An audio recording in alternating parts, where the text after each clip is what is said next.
Welcome to Feminine Roadmap Podcast. I'm your host, Gina Farrar. Each week, I bring you an inspiring conversation to help you navigate the challenges and changes of midlife so that you can not only survive, but thrive in your second half.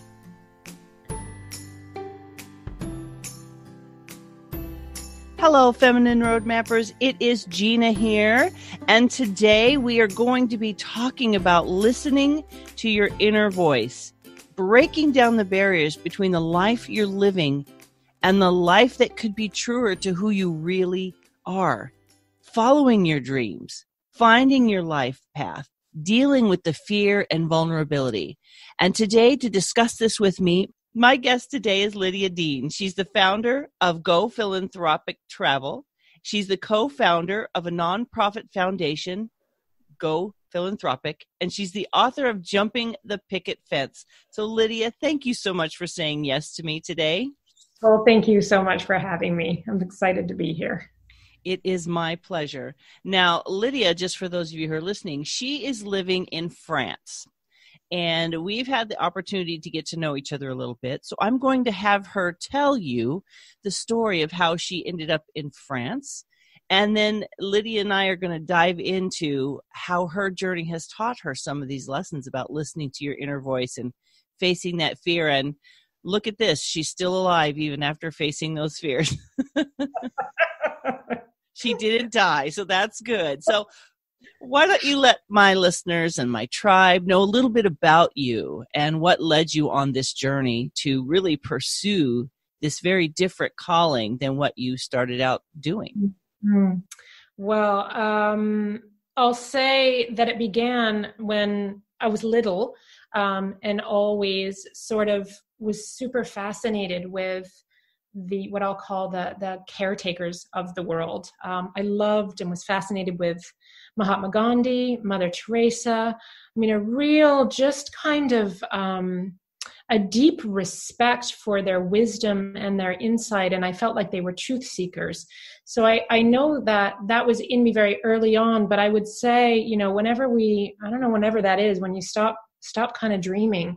Maybe it was early adolescence when you start to think about what future you want and you're thinking about college.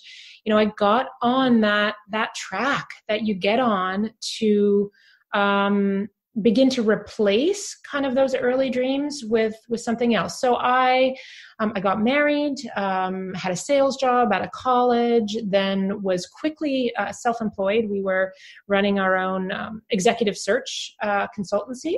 And by mid-20s, I had 2 children, a great thriving business. I was a very busy, working mother, great husband, lovely home, a lot of trimmings, help around the house. And you would think that, with that, the arrival of all that kind of earlier than life, in life than I expected in my mid-20s, that I would have been happy, but I hit a very, very difficult, rough patch. And I just felt very unhappy inside. And I felt guilty for having all of the things that I had and not being happy, and very in the dark as to how to fix it. So, the quick and dirty, after that was that I have kind of an emotional breakdown, and my husband was like, okay, fine, well, maybe stop working. So I stopped working and went to the library and spent a lot of time there and began reading about things that interested me. And I reconnected with this passion to both travel and to truth seek. And so, after, several really gnarly arguments, he agrees to kind of give up our normal life in the US and search for something more. So we go first to Costa Rica for a while, and then we end up in the south of France. We sold our house in the US and just kind of plunked ourselves in a rural village in the south of France and put our kids in the local schools. And from there, we have this journey for about 7 years of just peeling away maybe all of the layers that we had slapped on ourselves that weren't ourselves. We did a lot of traveling, which opened up a lot of more doors for me in terms of, these early passions and interests that I had. And what I ended up finding out, traveling with this small family, young family, we all experienced, this shock of how so much of the world actually lives. And I just kept digging and digging and seeing more and more. And then at a certain point in my life, realized that I've got to find a way to do something myself. And so the story unfolds from there, and we end up building a social enterprise, a philanthropic travel company, and then later a foundation where we work with small grassroots programs working on some really, really ugly issues of our time, like human trafficking and being marginalized because you're an ethnic minority, and issues that surround poverty and in many underserved areas around the world. And so it's a journey that took 15 to 20 years, but really when I look back, was a journey into myself and what makes me go. And at the beginning I just thought, who am I, a simple house mom? How could I ever reconnect with that, and how could I ever make a difference, and where do I start, and how do you get on a road to that feels right for you? And I look back now and I know that's what that journey was all about. So I ended up writing about it in Picket Fence. It's hard to cram 20 years into 2 minutes or 5 or whatever that was, but girl, high five, Lydia. Way to just nail that story of your life in 2 minutes. But it brings us to the point. Your story is amazing and it's very interesting. And those of you who are interested can go over to my YouTube channel, and November 22nd of 2019, you can hear her full story. So I'll put those in the show notes so you can go back and listen to the deeper, broader story of Lydia. But with that story, today we're going to be digging down into listening to your inner voice. So how did that unfold for you? How did you find your calling? It sounds like you reconnected to something that you were always interested in. And was that a clear path for you, or was it really more of a kind of a stumbling your way through? Oh, such a stumble. I call it following the crumb path. And I felt along the way that I was just given one crumb, and I would look at that crumb and then I'd wait for the next one. So later on, I understood that I was never probably going to see more than that crumb in front of me, but I learned to recognize the crumbs as signs for the next step, and then, learn to trust them and that they were leading me somewhere. But I've spent, most of my life and continue to spend my life in what I feel is like this, there's a path and it's lit with something, so I can see the next crumb, but it's dark out front there, and that's scary. So it was never like this illuminated map. I mean, I remember having difficult times where I would cry with my husband after a long day or something. And I just felt like I can't see what the next step is. And it's scary. So, but now, now I'm more confident in those crumbs when I see them. So, yeah. What would a crumb look like if somebody were maybe becoming aware of dissatisfaction or just kind of uncertainty of the path they're on? What would a crumb look like? Well, to take it back to those days, 26 years old or 7 or whatever I was, I think a crumb was just like you mentioned, a dissatisfaction.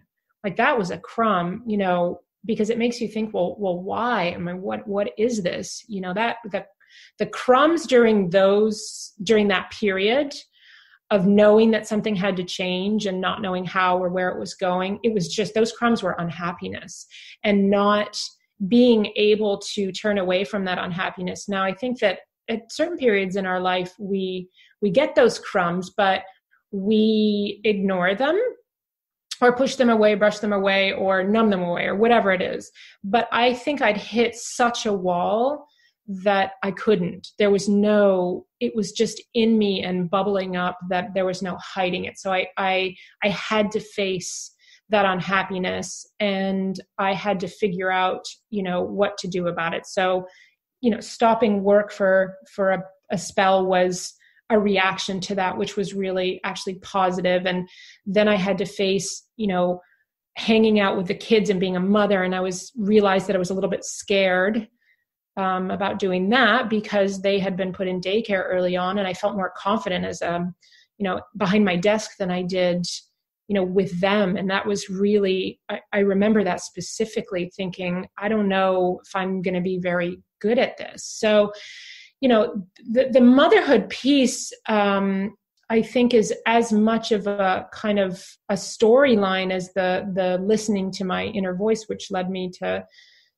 do things, because it's, motherhood's messy and there isn't that guidebook. So it's kind of like a mini metaphor for life. And you just got to sort of, have some level of confidence in yourself and jump in and know that it isn't always going to be perfect, but that they help you along the way. Just like I think the universe is kind to us when you greet that call to action that you need to be doing something. When you greet it, even if you're scared and clueless, like I felt I was, and still do often, it's kind to you. It lets you know, okay, it gives you like little pats on the shoulder and yeah. So I don't know if that answers your question. Well, you said, I don't know if I'll be very good at this. And when you said that, I thought, that is probably the thing that keeps people from following those crumbs. Mm-hmm.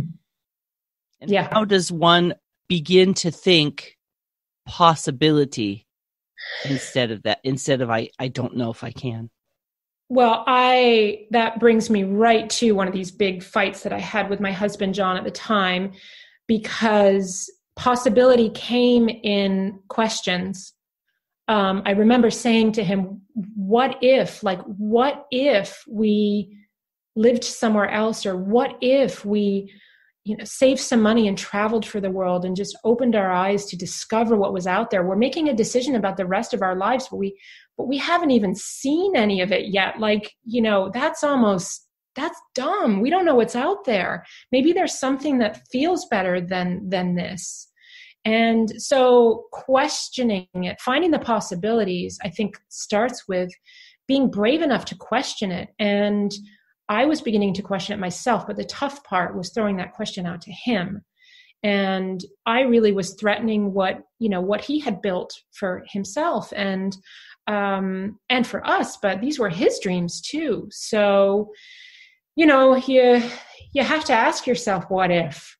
And then, there are doubts from, everybody around you and you listen to them and, to give up our business, to give up our lifestyle, to give up a path that we were on that was secure and, in every sense, except not in the sense of a peace of mind, was risky. But yeah, if we hadn't have done that, I often think what would we have done for 15 years, not risked leaving it all.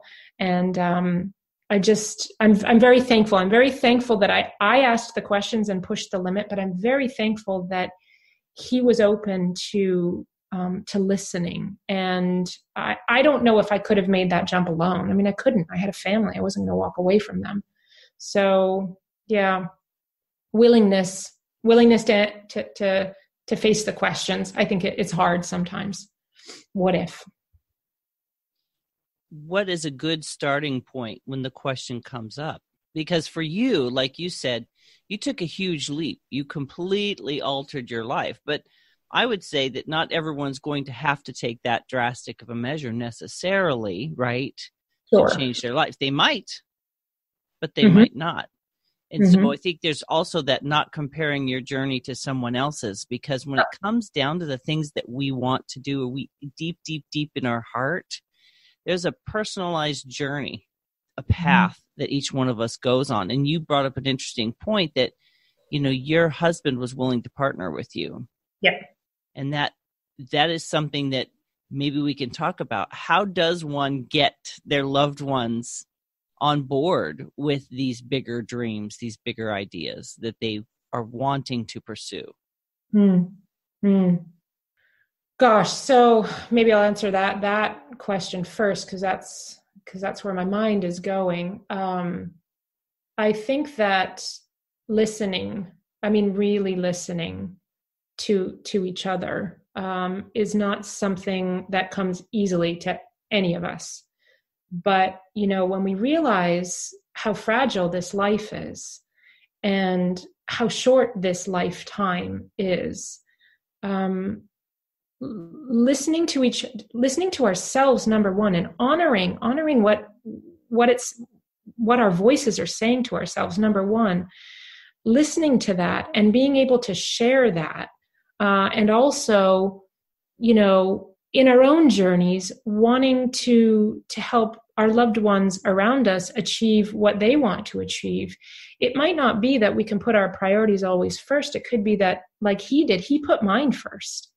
He, in that moment, put my need to get out, whatever that meant, before his. And funnily enough, as it all unfolded, he ended up finding his life passion, as a result. And I think that's beautiful karma, because he basically had to give up, the business that he felt was doing well. And he just felt like, he was just happy with where he was at. And he gave that up to listen to my questions. And, it was lovely eventually to see that he ended up finding a path for him that I think we both know now is much more meaningful. So I think listening is something we don't really, listening to each other is something we don't do enough of on a daily basis. And there's a lot in there. Our answers are in there when we actually listen really deeply to each other.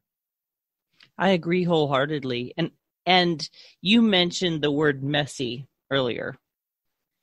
I think that's one of the disclaimers of living a really meaningful and on purpose life is we can set a goal or we can have an idea of what we want, but I think the pathway to get there is never quite what we expect. And it can be very, very messy to shift your life like that. I don't know if you are familiar with Joseph Campbell, who was into mythology back, I think it was the early 1900s. And he talks about the hero's journey. And the hero's journey just comes up, everywhere in movies and stories and in lyrics to songs. And so the idea is that, there are certain steps that we need to take in a life journey, and also in our mini life journeys that we have, right? The mini cycles that we have, or projects that we have. And that it starts with, and I can't remember the full details of how many steps there are, but basically that there's a cycle to it. And it starts with a call to action. And sometimes that call, it normally comes from the exterior. It's like that knock on the door, maybe that crumb that's put in front of you that really kind of taps into something fundamental for you. And we have a choice at that point. Are we going to respond to that call? Like my breakdown, how am I going to respond to this? And then the journey takes you through the highs and lows of everything. From people will be put in your path to help you. You're going to have to move around boulders, streams. You're going to have, all of these highs and lows. You're going to have to slay your dragon. You have to face your fears. You've got to strip down, get naked. Then you're going to be overheated at certain days. And all of these challenges that are a necessary part to achieving completion in this cycle. And then there's the whole part of bringing it home and being done with it and sharing it with others, so that the benefit of your hero's journey doesn't stay with you. And that's the beautiful end to the journey, is that you share what you learned on your path with other people in whatever form that takes for the betterment of all. And so, any good life journey, or even our mini life journeys, I think it's going to be messy. And if we think that it's not going to be, then I think we're going to be paralyzed along the way. And it helps going into it now knowing, a really good life journey is going to be tough, and that it's in that toughness that we find what's really the power that we have and the strength that we have. And if we're not tested, we don't go looking for it. That's my theory, at least. Yeah. Today I'm going to get up and have a really difficult day on purpose. Totally. I love that idea that, challenges are a necessary part of the journey. That's what you said. And I know in my own life, I could totally relate to that. My ability to have some of the conversations I have, even on the podcast, I'm able to have those conversations a lot of the time because of something difficult or traumatic that I've gone through. And it gives me the ability to relate to or to add to the conversation, to understand the other person. And when we choose to step out, I think a lot of people might feel that it's selfish. Like they might look at your story and say, oh, your poor husband, Sure. But I would argue that there is a call and a purpose for every single person's life. That's what I believe. Now, whether or not they follow that is up to each individual, but we're not here for no reason. Everybody has a gift. Everybody has a calling. Everybody has something to contribute. And it doesn't have to be some grandiose move, but it does have to be some kind of personal commitment to doing the hard thing, whatever that is for that person. And so I feel that it's almost selfish not to pursue it, because there's something missing in the world when people don't step into their calling. And that's how I feel about it. Oh, and the world will never experience it. And I think that what you're doing with the podcast or with writers and storytellers, I think it's so important to listen and share and spend time, considering other people's journeys, because it's there that you begin to look at yourself and say, well, what's mine? What's mine? So I really think it's so funny. It goes back to listening again and sharing. And I know for me, I was really hesitant in sharing the book and publishing it because it wasn't because it was messy, because I didn't always look like the heroine, because, I didn't always make the right choice. The storyline is great, and, house mom travels around the world and ends up building a foundation, that's pretty. That gets a gold stamp of approval, right? Well, that's not the whole story. I did a lot of things wrong. I almost, my marriage almost didn't make it because I had this, pursuit of God knows what. And, I think we owe it to each other to share the good, the bad, and the ugly, because it's in doing that it gives other people maybe the strength, to go for theirs. And I agree with you wholeheartedly. We each, there's something in us to do, a life mark, whatever that is. And it's unique to each and every person. And we've got to rally for each other. We really do. It was when I was, traveling and meeting, who I call the world's quiet angels, people who I feel are the true humanitarians and philanthropists of our time, fighting so hard to bring services to their communities, basic human rights within their communities. Oftentimes these people have been victims themselves of terrible things, and they without any resource except for this passion they have and drive they have inside of them, they create these small programs to care for the people around them.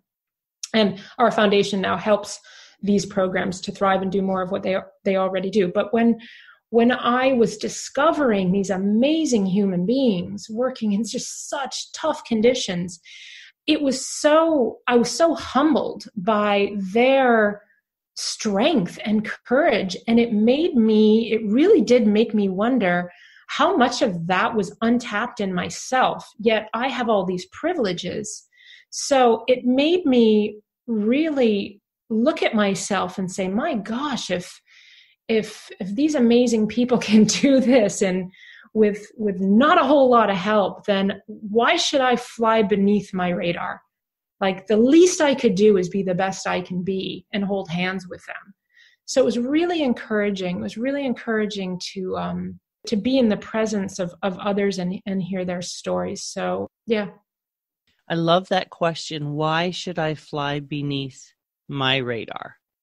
My coach was talking to me about showing up for myself and the idea that we as women will show up for our children. We'll show up for our husbands. We'll show up for our friends. We'll show up for our parents. We will show up, drop everything that we're doing for other people. And there's nothing wrong with that.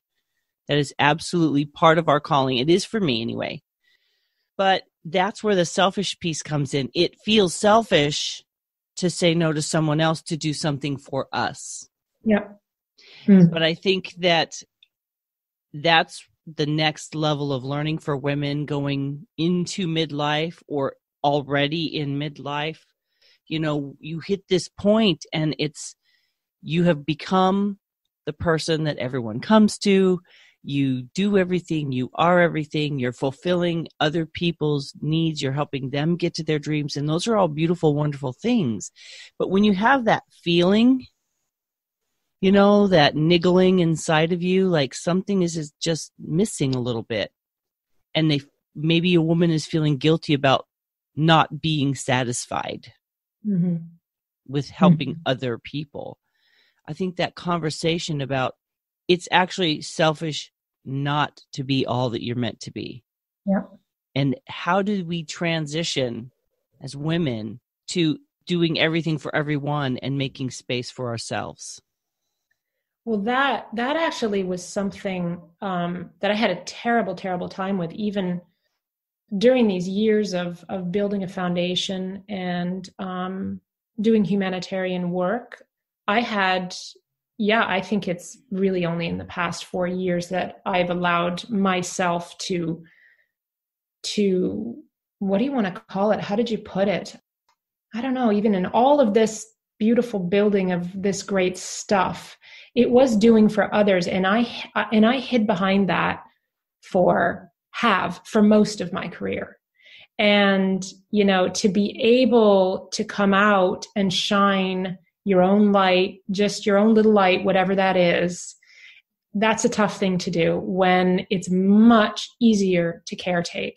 So I got very, very caught up in the martyrdom of the work that I did. And you don't have to be in humanitarian work to be a martyr. You can, you know, you can be it very easily without, you know, having a formal profession at all. It's just thinking of others all the time and putting others before you. And I ended up going to Nepal to do some research over there. And I was there during the 2015 earthquake, which you might remember, it might not, because there are so many awful things that happen in the world. It was a really, really big one. It was 7.8. And I thought I was going to die. And 9,000 people lost their lives. It was big and it was tough. And I, you know, had a very big crisis afterwards because I didn't know how to care for myself at all. And I'd come out of this crisis where I was able to leave the country and get out while everyone was left in complete misery. So there was that guilt. I wanted to care for everybody else. But in that moment, I think the universe was telling me, you're going to have to find the strength to care for yourself too in this. And I so was ashamed of that, ashamed of my need to care for myself. I still struggle even saying that because it feels selfish. But I know deep in my gut that to give to others fully, you've got to be as much of a whole self as you can.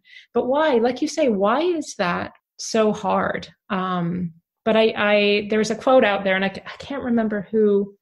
I didn't write down who said it, but as we let our own light shine, we give permission to let others do the same. Mm-hmm. So yeah, letting our light shine is, I think, so much harder than we acknowledge, and we have to help each other do it. And I think that's where some of us are missing the community. Mm. You know, we're missing the community that reminds us that it's okay to shine. But I Yeah. do have to say that for some people, that is so uncomfortable. No, I'm still like in this moment uncomfortable with it. Yeah. I think it's just this dance that we have to do between, we do want to nurture and care and provide, and that's all fine and wonderful. There's nothing wrong with that. But there's this other piece of us that maybe in this season of life, we might have a little more time to nurture. Mm-hmm. Mm-hmm. You know, the gift, the calling, the niggling, you know? And for some people, it could be as simple as teaching a sewing class. Yeah. Maybe that's the thing. You're really good at sewing and people keep asking you to help them. And you're like, oh no. Because I find that sometimes, not all the time, sometimes the thing that we're called to do or the gift that we have, we know it so well, it doesn't seem like a big deal. Totally. Yeah. Right? It's like you disrespect your gift because it comes easy to you. Yet it's a gift that can change the life of another person, but we have difficulty honoring the gift's value. I think that's where your community and your friends come into play too, because who else is going to tell you than the people around you? And it's, you know, if we're easy with our compliments with the people around us, and we should be way more honest and easy with telling people what they're good at and what, what they're giving on a daily basis that they're not giving themselves credit for. But we should stop to listen to what people are telling us, because I think there are some answers in there that, like you say, it's very easy for us to overlook or to simplify what our gifts might be. I like that. You basically said there's clues in the compliments. Yeah. And there are two sides to that, right? We have to be. Why are we so stingy with our compliments? I mean, why do we not tell our sister that she really looks great in her new pair of jeans? Like, you just don't. I don't know. We should. And there are two sides to it. It's maybe for us, we should be listening to what people are saying around us, and also that in general, we should be much more generous with our honesty and our compliments, because, hell, this thing's going to be over, soon. What are we doing holding back on anything?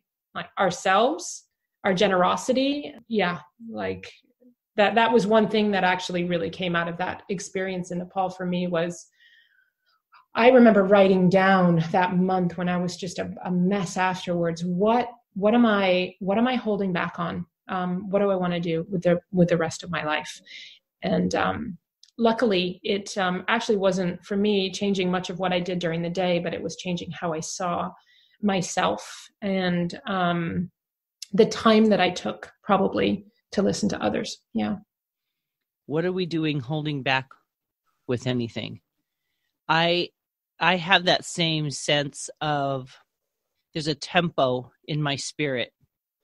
That I have a go tempo. Like there's more to do, there's more to see, there's more people to meet, there's more conversations to have. My tempo is try to fit as much into life as possible. So for someone like me, I'm always trying to figure out how to fit more in. And I even struggle sometimes in taking action. But when it comes to taking action, there are barriers, like you had said, we talked about in the intro, about the life we're living and the life that could be truer to what we could be, the potential, that human potential. And I think there's no judgment in that thought. I want to put that out there. We're not judging that the life you're living sucks, ladies. You need to change it. But if there's something stirring in your spirit, that's the term I would use. Yeah. And you can't quite get it to go away. Mm-hmm. Right? Mm-hmm. That's the thing that you need to give space to. That's the thing you need to kind of go, okay, am I holding back here? How can I begin to fit this little bit in my life? You don't have to make a 180 turn, right? It can be the baby steps toward the thing. Mm. And it's challenging, right? And what does a baby step look like for some people? Yeah, I agree. It's all about the baby steps. When I look back to the journey I took, that baby step was going to the library and reading about others who had done different things, because I didn't at that moment have the strength to do it myself. So that baby step was my inspiration. Baby steps. Yeah. Yeah. Crumbs. That baby step is interesting. As you're talking about going to the library, you expanded your vision by observing the vision and the lives that other people were living. Totally. And you find what resonates, right? Yep. Like there's sometimes I will read about someone or I'll meet someone and I just admire what they're doing. So greatly admire what they're doing. But I don't feel any sense of I should do that. Mm-hmm. You know what I mean? Yeah. And that's a crumb too. Really kind of going, okay, I can honor your journey, but doesn't mean that if I don't follow your path, that I'm not following mine. Does that make sense? Like it doesn't have to be grandiose and major for us to be on the right path. And I want to encourage women to think about the fact that it doesn't have to be something dramatic. It could be, but I found that most of the dramatic pieces come along the journey. They're not at the beginning. Yep. And everything feels dramatic at the beginning, doesn't it? Yes, for sure. Yeah. So let's talk a little bit about dealing with the fear and the vulnerability of coming out of that shell or coming out of hiding. Let's call it hiding. Maybe we don't know we're hiding, but maybe when the light starts to shine and the call starts to come, we want to scuttle back under the rock of our safe journey. Yep. What does it look like to deal with our fear and vulnerability? Well, I, after moving to France for a bunch of years and kind of figuring out, okay, this is what I want to do with my life. I figured out I wanted to be involved in development work. And my first step was to take a volunteer vacation to an orphanage. And it actually all went really pear-shaped. I mean, it was just like I came home and I felt like I'd done nothing good. And I really hadn't. I mean, the trip didn't benefit anybody. It was, a trip that, makes people feel better about themselves because they can say, I went and taught English in an orphanage for 2 weeks. Well, I did, but I don't think they learned much English because I was, for many reasons it didn't work.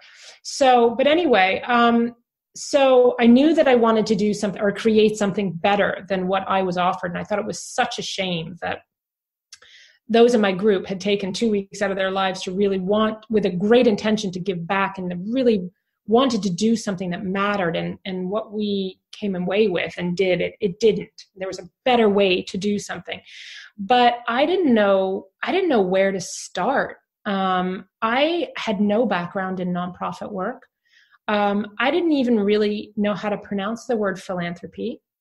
I didn't know anything about the field that I wanted to get into. Who was I? Who was I asked myself to create anything around this with any knowledge. So, and I remember that voice, there was this inner voice that, was becoming really, really strong. And I knew how to listen to it at that point, but there was a super loud voice on the other shoulder that was like, you don't know crap, and I think a separation of those two voices was good. Like I knew that one sat on one shoulder and one sat on the other. And I don't, maybe for some they get like it's mixed up into one and it's hard to they get intertwined. But for me, I knew what I was hearing was fear.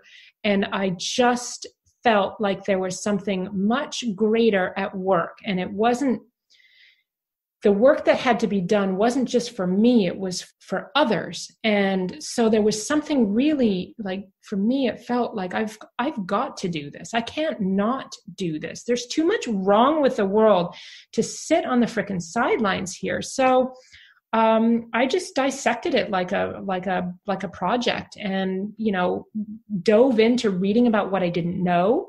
I surrounded myself with people who knew more than me. I accepted a lot of humility. It's just been a humble walk because I have never felt like the expert. So surround yourself with people who do know more about it. And don't accept not knowing as the excuse for not doing and acting, because we can be clueless and contribute because you'll learn along the way. And oh gosh, yeah. I mean, for me, it's just been a path of not knowing and figuring out how I was going to know what I didn't know. And that came in a combination of working with others, not putting myself out there as an expert, reading, researching, and just putting one foot in front of the other. So basically, what I hear you saying is progress over perfection. Yeah. Oh, totally. Totally. You've totally captured it. Just move. Take a step. Move. And you'll get assigned to take the next step. And God, does it feel like a slog, but it's so worth it. Yeah. You said don't accept not knowing as an excuse for not doing. That's a very flimsy reason not to take action, but we do it all the time, right? Well, I don't know how to do this, or I don't know what to do. And honestly, short journey story, when I decided I wanted to do a podcast, I thought about it for probably a year, but I didn't think about it seriously. And then once I thought about it seriously, I had to go to work, because I'm not the woman who's like, yay, technology. I would love to learn something new about technology and then have it not work, So let me tell you, this podcast brings me so much joy. I love to do it. But the journey of getting to being able to just publish one episode was I thought my head was going to explode, because I had a really hard time coping with the way that technology doesn't do what it's supposed to do, supposed to do. So when we think about supposed to do, I think that's something that can hang us up too. Yeah. Because it's not supposed to work like this, or it's not supposed to turn out like this, or it's not supposed to be this hard. Yeah. We have all of these ideas about what it's supposed to be like. And I want to say, yeah, it's not going to work out the way it's supposed to, not at least the way it is in our head. Yeah. But it turns out the way it is going to turn out to be the best version of itself if we just stay the course. Yep. Yeah. And we have to let go of that picture in our minds and go with it. Let it unfold. And again, that's tough to do. We want to control the destination, but God, that's limiting in itself, because I never in a million years dreamt that I would be doing what I'm doing now, which I love to do. I never thought it possible.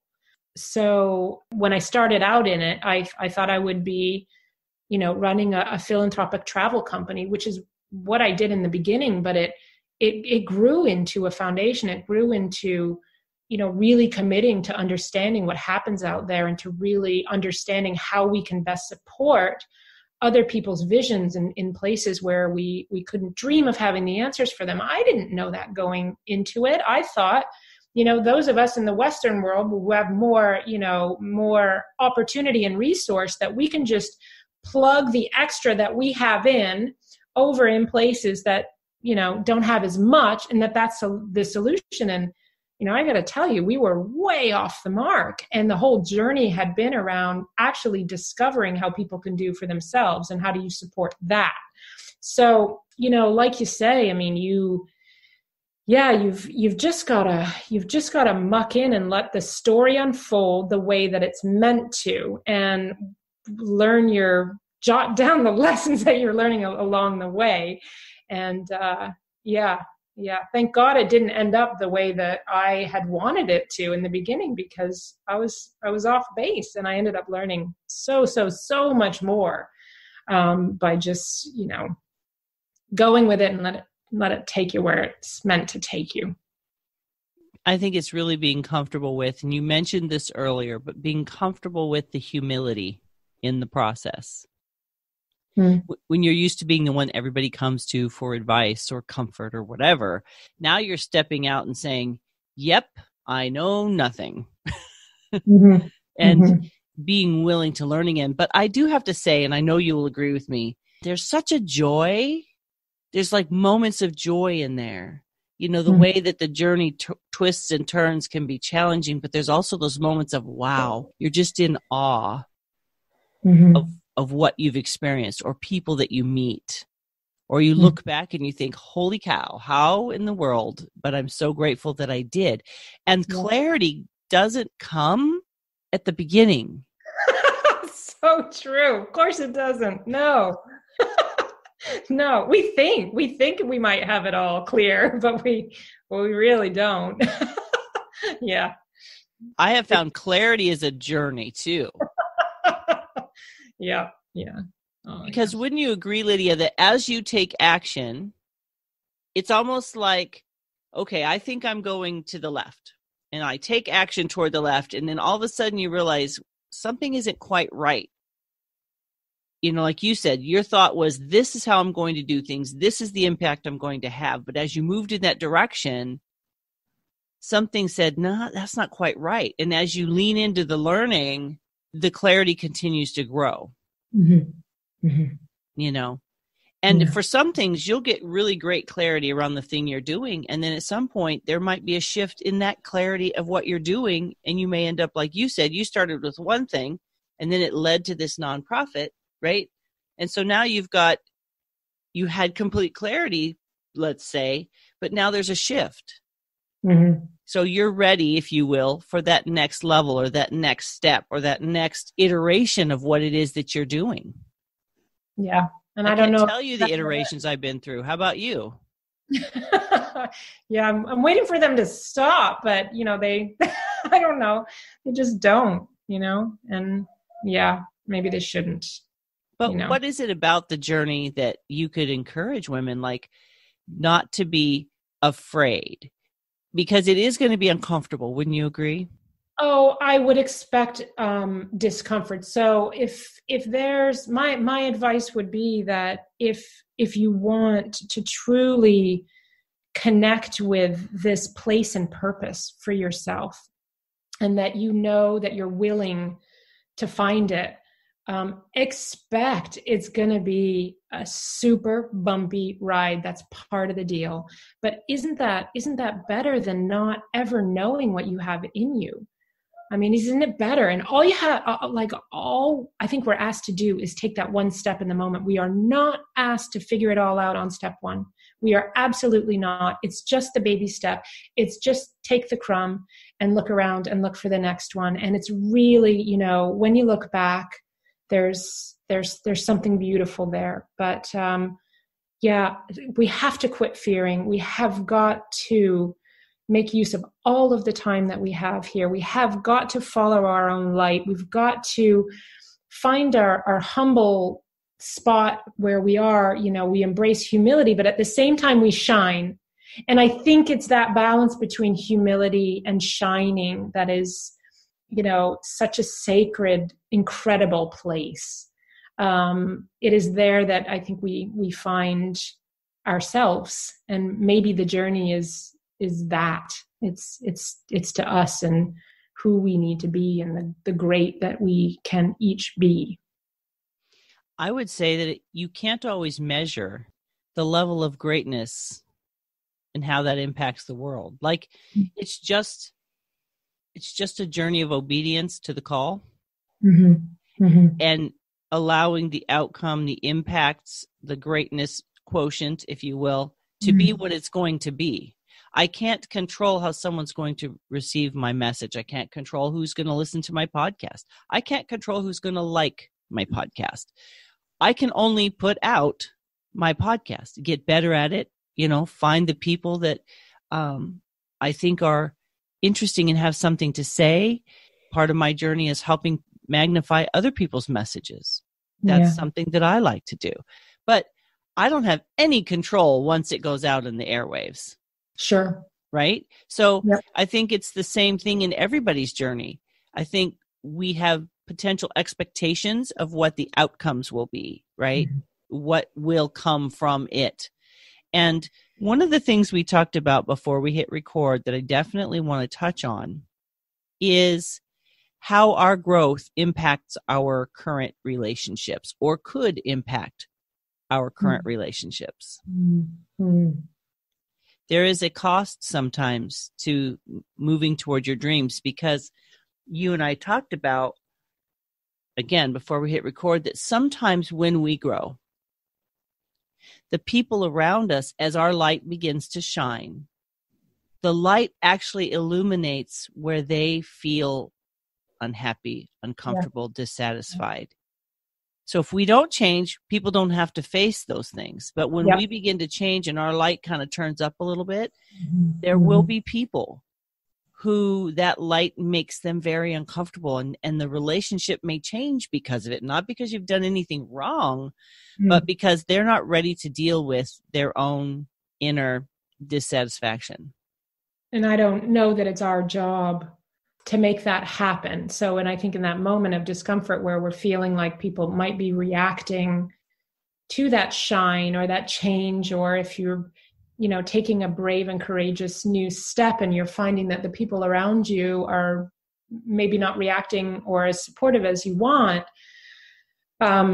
to, as much as we can not react to that. And that's not our job. Our job is to be the very best that we can be, and to just kind of create space for that be, and how people need to be in a moment. And sometimes people work through it, and it may, sometimes the reaction is just our perception of them reacting. And really they are not really thinking too much about what change that we're making in our lives. Sometimes it's just our perception of it. But yeah, that's not our job, probably.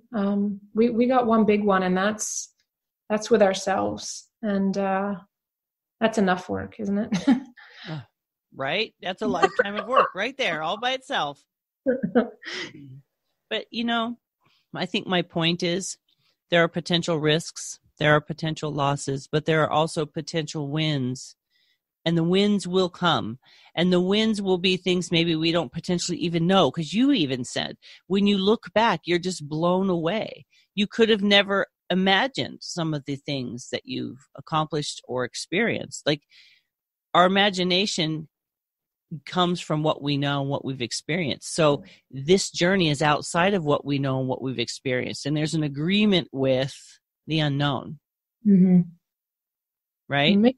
Makes me too wonder, what if we spent more time believing in the possibilities?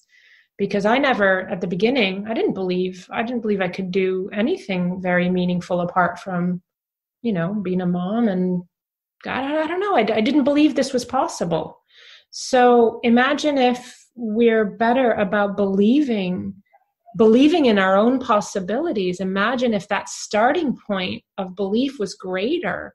And then we look back, and then we live it, and then we look back. I mean, I think it's endless. I really do. I think we limit ourselves. Yeah, I think we need to dream of the possibilities more. Yeah.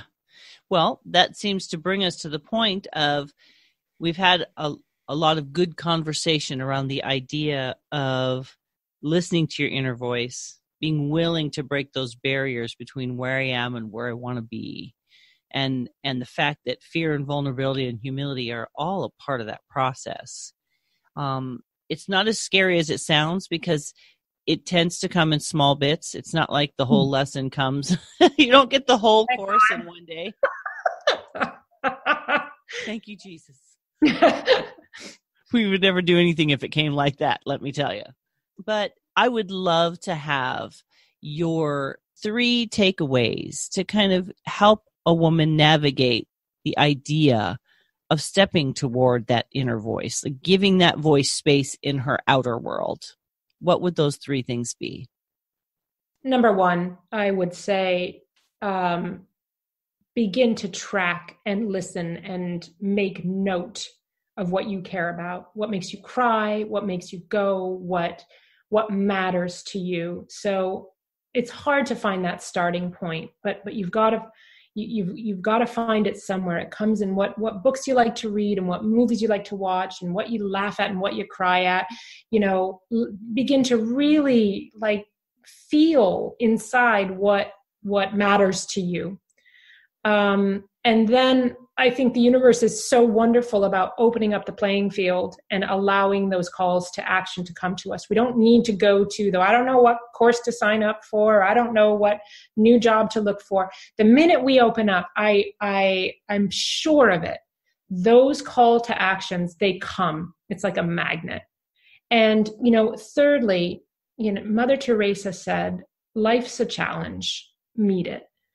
Like the rest is going to be a bit of work and a bit scary, and we're going to feel nervous and underconfident, but we've got to meet it. I mean, this is what we're here to do, and we'll miss out. The world will miss out if we don't. And we don't, like you said, you don't know what impact potentially that we're not having by flying beneath our radars. I just love that. Don't fly beneath your radar. And in that is understanding that you're worthy of that. Right? And it doesn't have to be Mother Teresa, Martin Luther King Jr. type action. No. But any action that we take, it's a law of nature. Every action has an equal and opposite reaction, right? So when you and I, Lydia, have this conversation, there will be a ripple effect. It's the same way in each one of our lives. Because for me to have a conversation with you, I'm like inspired and I'm impacted, but I don't know what woman is going to hear this and how her life will change. You may never know, but it's in the agreement to do this kind of thing that a ripple can even happen. So I think that don't fly under your radar. I definitely love the idea of beginning to track, to listen, to note what kind of things move you in your spirit, right? It's that internal, like, for some people it's animals, some people it's children, some people it's a craft. For some people it's, creating something. There's so many ways that a person can show up in the world. And so I want to thank you so much again for partnering with me twice now.